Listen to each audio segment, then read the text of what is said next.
Hello बच्चों, welcome back in my YouTube channel are के English classes. एक बार फिर से आप लोगों का बहुत बहुत स्वागत है। और जैसा कि आप लोगों को बताया गया था कि आप लोगों का कोर्स चल रहा है और एग्जाम बहुत नजदीक आ गया है, ठीक है। तो उस हिसाब से आप लोगों का वीडियो बनाया जा रहा है और आप लोग शेयर करिए और अन्य सभी अपने दोस्तों को बताइए, ताकि जितने भी सारे बच्चे हैं सब पढ़ें और अपना पेपर अच्छे से दें। तो बच्चों, आज का हमारा टॉपिक रहेगा क्लास 10th का। आज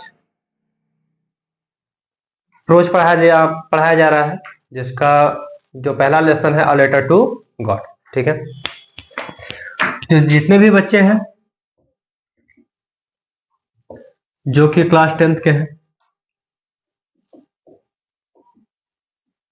अ लेटर टू गॉड, ठीक है, जो कि कौन लिखा है? जीएल फ्रेंड्स ने। आप लोग एक काम करिएगा कि इस चीज को हमेशा याद रखिएगा कि लेसन क्या है, उस लेसन के राइटर कौन है, ठीक है। क्योंकि यदि क्या में पूछता है आपका, अगर शॉर्ट क्वेश्चन दे दिया तो उसे पूछ देता है who is the writer of this lesson, ठीक है। तो आप लोग कम से कम इतना याद रहे कि यह जो लेसन लिखा गया इसके राइटर कौन है, ठीक है बच्चों। तो आज देखिए, यह जो लेसन है लेटर टू गॉड बहुत ही अच्छी स्टोरी है, बहुत अच्छी स्टोरी है। और आप लोग किसी भी स्टोरी को अच्छे से पढ़ा करिए। अगर आप स्टोरी याद रखेंगे तो आप आराम से कोई भी क्वेश्चन आंसर उसको आराम से कर सकते हैं, उसमें आपको दिक्कत नहीं होगा, ठीक है। तो देखिए, यह जो है अ लेटर टू गॉड, यानी अ मतलब एक, लेटर जो पत्र होता है, टू को गॉड मतलब भगवान। इसमें कोई है जो कि भगवान को एक पत्र लिख रहा है, इंसान से पत्राचार नहीं कर रहा है, बस सीधे भगवान से पत्राचार करने की कोशिश कर रहा है, ठीक है। देखिए इस स्टोरी में क्या बताया गया है, राइटर क्या दिखाना चाह रहा है, यह जो स्टोरी, इस स्टोरी के माध्यम से वह बच्चों को क्या बताना चाह रहा है और लोगों को क्या सीख दे रहा है कि किस हिसाब से इंसान को रहना चाहिए, ठीक है बच्चों। क्योंकि जो भी राइटर होता है, यदि वह कोई स्टोरी लिखता है तो उसके पीछे कुछ न कुछ नॉलेज हमेशा देता है।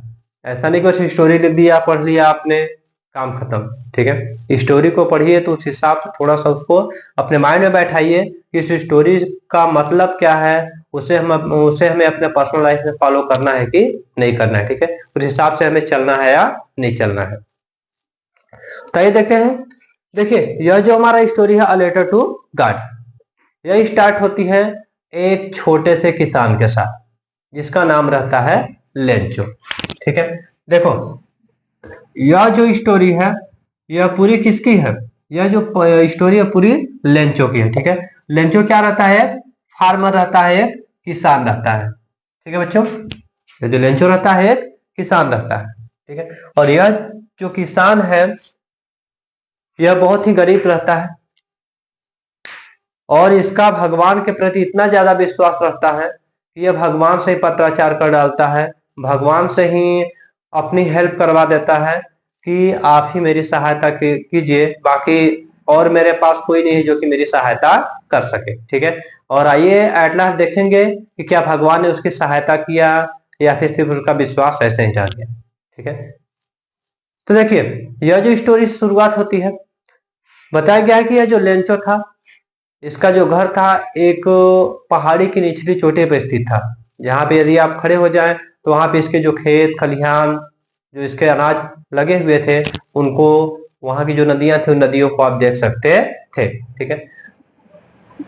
बताया गया कि लेंचो जो था वह अपने खेतों में दिन रात काम करता था और उस दिन अपने घर पे अपने वाइफ से बोल रहा था कि अब जब हमारा फसल है, हमारे फसल को थोड़ी बारिश की आवश्यकता है।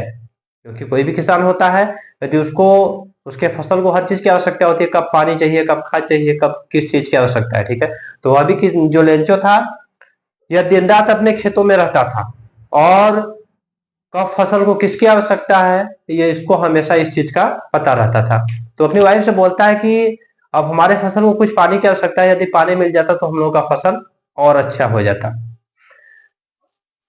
तो इसकी जो वाइफ रहती है वह बोलती है कि यदि भगवान ने चाहा तो जरूर बारिश होगी और हमारी फसल और अच्छी होगी, क्योंकि इस साल जो इसका फसल था वह हर साल से बहुत अच्छा था, ठीक है। उसमें बहुत अच्छे फूल आए हुए थे और जो फसल थे उनको देख करके लगता था कि यह हर साल की अपेक्षा इस साल बहुत ज्यादा पैदावार लेंगे। इसके बाद जो उसकी वाइफ रहती है वह खाना पका रही होती है, शाम का समय रहता है, और बाकी जो बड़े बच्चे रहते हैं वो अपना खेतों में काम कर रहे होते हैं, और छोटे बच्चे घर के आसपास में खेल रहे होते हैं। इसके बाद जब खाना बन जाता है तो उसकी वाइफ अपने बच्चों को, सब लोगों को बुलाती है कि आ जाओ आप खाना खा लेते हैं। ठीक है, तो जैसे ही वे सब लोग खाना खाने बैठते हैं तभी आसमान से बारिश की बूंदें गिरना शुरू हो जाती हैं।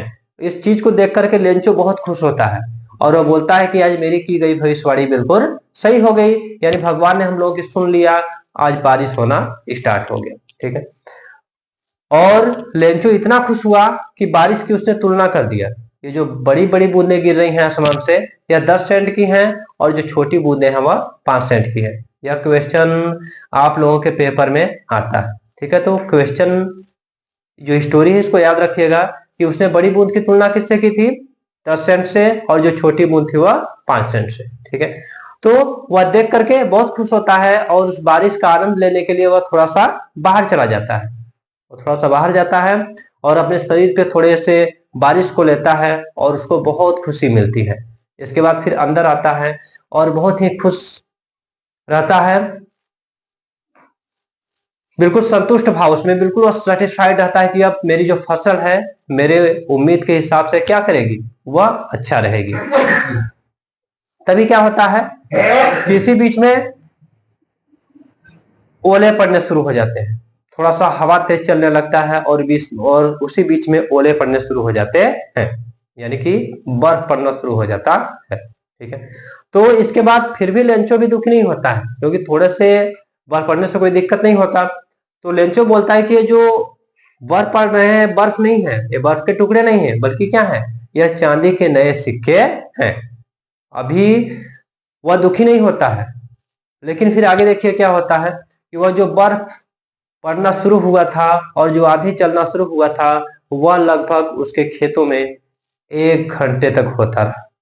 ठीक है, और कहीं पे भी यदि इतना ज्यादा होगा तो क्या होगा, वहां की स्थिति बिल्कुल खराब हो जाएगी। ठीक है, तो उसका भी वही हाल हुआ, जो पूरी नदी थी, पूरे खेत, पूरे खलिहान, जो उसके फसल थे, सब पूरे बर्फ से ढक गए। ठीक है, उसके जो खेत थे पूरे सफेद दिखाई देने लगे, ऐसा मानो वह बता रहा था कि ऐसा लग रहा था जैसे किसी ने उस पर नमक से उसको, मेरे पूरे खेत को ढक दिया।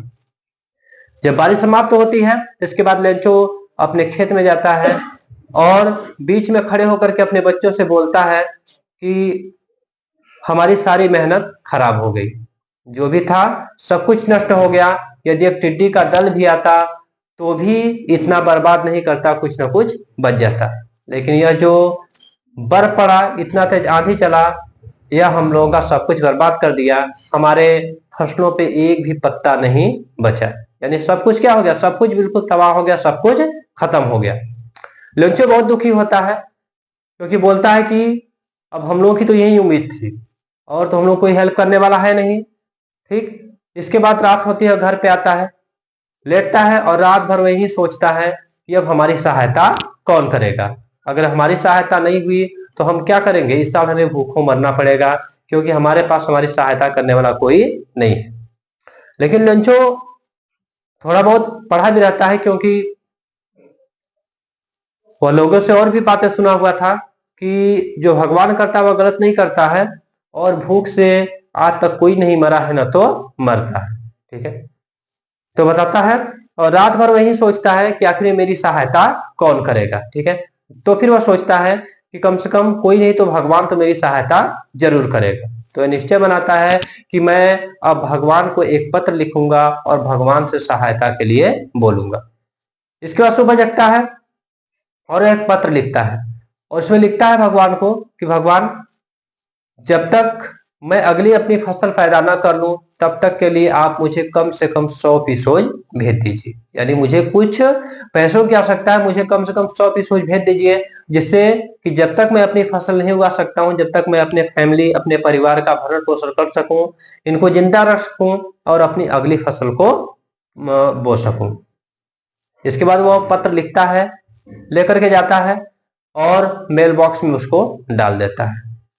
जैसे ही पत्र गिरता है फिर डाकिया जाता है, पत्र को लाता है, और जब वह देखता है कि यह पत्र भगवान के नाम पे लिखा गया है, तो वह देख करके बहुत हंसता है, क्योंकि उसने लाइफ में पहली बार ऐसा देखा था कि कोई व्यक्ति है जो कि भगवान को पत्र लिख रहा है।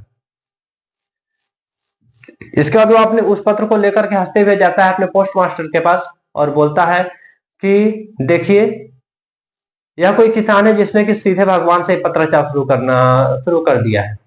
जो पोस्ट मास्टर रहता है वह भी बहुत ही अच्छा व्यक्ति रहता है, थोड़ा मोटा और खुश मिजाज रहता है। वह भी देखता है और खूब हंसता है, बोलता है कि हाँ, इसका विश्वास बहुत अच्छा है, यह सीधे भगवान से पत्राचार कर रहा है। लेकिन वह तुरंत इसके बाद गंभीर हो जाता है। वह समझ जाता है कि यानी इस आदमी का इतना ज्यादा विश्वास है भगवान पे, यह सोच रहा है कि भगवान उसकी सहायता करेगा ही करेगा।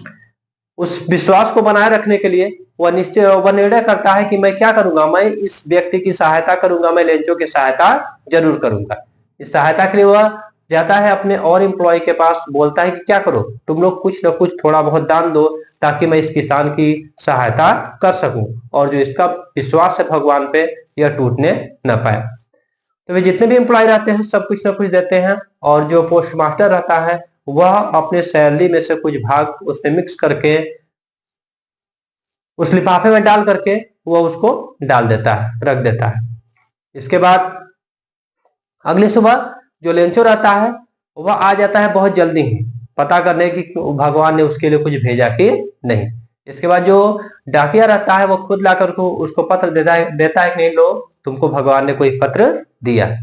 तो जैसे ही लेंचो ने पत्र खोला और उस लिफाफे को खोला और देखता है और उसमें काउंट करता है, तो उसमें क्या मिलते हैं उसको, उसमें मिलते हैं उसको कि उसके पैसे कम है। उसने 100 पिसोज मांगा था, लेकिन उसमें आधे से कुछ ज्यादा थे, उसमें 100 पिसोज नहीं थे। ठीक है, वो अकाउंट करता है और बोलता है कि भगवान, मैंने जो मांगा था आपने तो दिया होगा, क्योंकि आप तो गलती नहीं कर सकते हैं, लेकिन मुझे उतना नहीं मिला जितना मुझे चाहिए और मुझे जरूरत 100 पिसोज की है। यदि मुझे इतना नहीं मिलता है तो मैं अपना काम पूरा नहीं कर पाऊंगा। तो इसलिए वह फिर से जाता है और फिर से एक पत्र लिखता है और इस बार लिखता है कि भगवान, इस बार ऐसा करिएगा कि आप जो पैसे हैं वह सीधे डाक के द्वारा मत भेजिएगा, क्योंकि यहाँ के जो एम्प्लॉय हैं वह चोर हैं और इस बार जो आपने भेजे थे वह मेरे पास सिर्फ 70 पिसोज ही पहुंचे हैं और बाकी जो भी 30 पिसोज बचे हुए हैं अब उसको डायरेक्ट मेरे पास भेजिएगा। यहाँ के एम्प्लॉय जो है बेईमान है और मेरे पैसे ले लेते हैं। जैसे ही पत्र लेंचो लिख करके फिर ले जाता है, फिर डालता है, उसके बाद तुरंत डाकिया उठाता है और देखता है और फिर से दिखाता है। जो पोस्ट मास्टर रहता है वो भी सोचता है कि क्या इसका विश्वास है। ठीक है बच्चों, तो देखो इसमें जो इस लेसन की स्टोरी थी यही थी, यानी यह जो लेंचो या जो किसान है इसका कितना विश्वास है भगवान के प्रति। यानी यह जब पत्र देखता है तो इसको थोड़ा भी आश्चर्य नहीं होता है कि यह पत्र आखिर में भगवान लिख सकता है कि नहीं, भगवान उसको पत्र रिटर्न भेज सकता है कि नहीं। उसको इतना विश्वास था कि मैंने जो बोला है, यदि मैंने बोला है भगवान से तो भगवान ने मेरी सहायता की है। जैसा कि उसको बताया गया था, तो ऐसा तो है नहीं कि भगवान ने आके भेजा। ठीक है, तो इसमें यह बताया गया है कि आप जो भी काम करते हैं उसको पूरे विश्वास से करिए। ठीक है, यदि आपका विश्वास है तो भगवान तो नहीं आएगा ऊपर से आपकी हेल्प करने, लेकिन हाँ उस हिसाब से वह कहीं ना कहीं से आपकी सहायता जरूर करवाएगा। ठीक है, कोई इंसान ही करेगा, कोई ना कोई करेगा, लेकिन कोई न कोई किसी न किसी के द्वारा वह काम आपका होगा। तो जो भी काम करिए आप पूरे विश्वास के साथ करिए, मन के साथ करिए और लगन के साथ करिए। ठीक है, यदि आप पढ़ रहे हैं तो मन से पढ़िए, ऐसा नहीं कि भगवान के भरोसे बैठ जाए कि भगवान ने बोला तो हम पास हो ही जाएंगे। ठीक, भगवान मुझको पास करवा दो, ऐसा नहीं है। हमें पहले अपने कर्म को करना चाहिए। ठीक है, यदि हम अपना कर्म करते हैं तभी वह भी मेरी सहायता करेगा। ठीक है, वही हमारी सहायता कर सकता है, अदरवाइज आप काम ही नहीं करेंगे तो क्या हेल्प करेगा। ठीक है, तो अपना आप कर्म करते रहिए और अच्छे से पढ़िए। ठीक है, ताकि आप अपने बोर्ड के एग्जाम को अच्छे से अच्छे दे सके। ठीक है बच्चों, तो इस लेसन की ही स्टोरी थी और स्टोरी को अच्छे से याद रखिएगा। यदि आपने स्टोरी रखा, यदि आपको स्टोरी याद रही तो रटने की जरूरत नहीं पड़ेगी। आप किसी इसमें से चाहे जो भी क्वेश्चन आएगा आप उसको सॉल्व कर सकते हैं, लॉन्ग रहेगा, शॉर्ट रहेगा, कोई भी रहेगा। ठीक है, क्योंकि आप उसको बना करके तो लिख ही सकते हैं। ठीक है बच्चों, फिर मिलते हैं नेक्स्ट चैप्टर में। तब तक के लिए आप लोग इस वीडियो को अच्छे से देखिए और बाकी अन्य अपने सभी दोस्तों को शेयर करिए जो नहीं पढ़ पा रहे हैं, नहीं अच्छे से क्लास कर पा रहे हैं। मोबाइल तो होगा उनके पास, कम से कम वो मोबाइल में देख करके ही पढ़ पाएंगे और अपना पेपर दे पाएंगे। ठीक है बच्चों, मिलते हैं नेक्स्ट वीडियो में। तब तक के लिए थैंक्स फॉर वॉचिंग।